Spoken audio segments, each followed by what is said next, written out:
Ja ma mõtlesin, et ma ei saa päris tunnistamata jätta.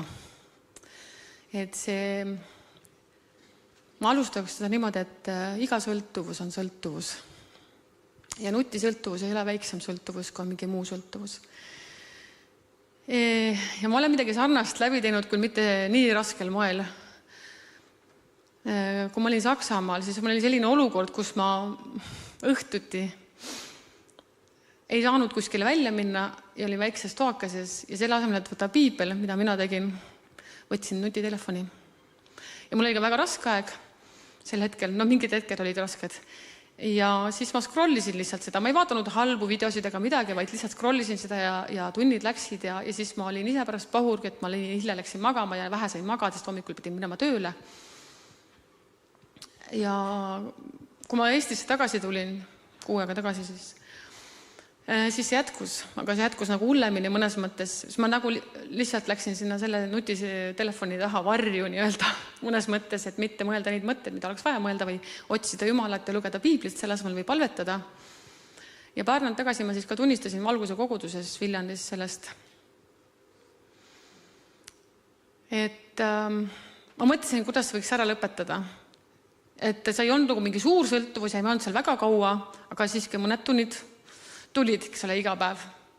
Ja ma sain aru, et see on vale ja see ei ole õige ja nii kristlasele ammugi mitte kohane. Ja siis ma palvetasin, et Jumal aita, mina ei tea, kuidas seda nagu, niimoodi, et ma õhtul ei puutuks telefoni ja läheks magama ja nii edasi, eks ole, ja hommikul ärkaks värskena.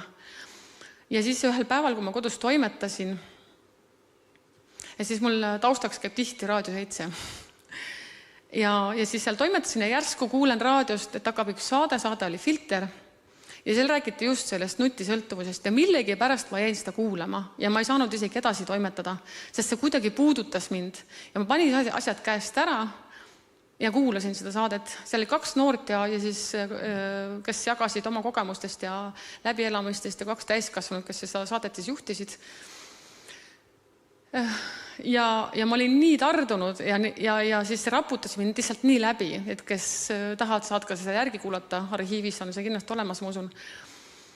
Et ma õhtul lausa kuulsin uuesti. Ja siis ma tegin otsuse,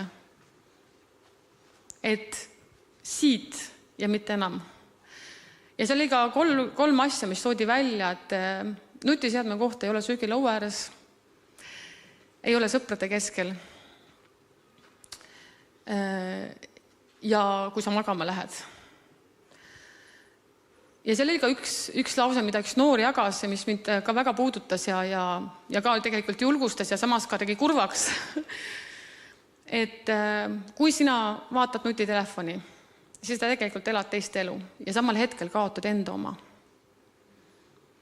Ja kui seda teha päevas 3 tundi ainult, siis aastas teeb see 1000 tundi. Ja kui enamus noored istuvad nutiseadmes 6 tundi päevas või rohkem, siis see teeb aastas 2000 tundi, mida me siis oma elust kaotame. Nii et see on väga tõsine teema ja aitäh selle tunnistuse eest. Ma isegi isiklikult ei tunne sind, aga see oli väga, väga hea. Ja me julgustan kõiki seda tegema. Et kellel on see probleem ka vähesel määral, sest mina tegin selle otsuse ja sellest on möödas nüüd 3 nädalat. Ja sellega kadusid ära igasugused uimasused, väsimused, tujude tõusud ja langused, eks ole, et sa ei suuda keskenduda, teha asju. See tuleb tasahilju, niimoodi, et vaenlane ka tuleb, nii et sa ei märkagi seda. Ja ühel hetkel sa märkad, et sul on tervisehädad, sa ei suuda midagi teha ja nii edasi, eks ole, te teate isegi.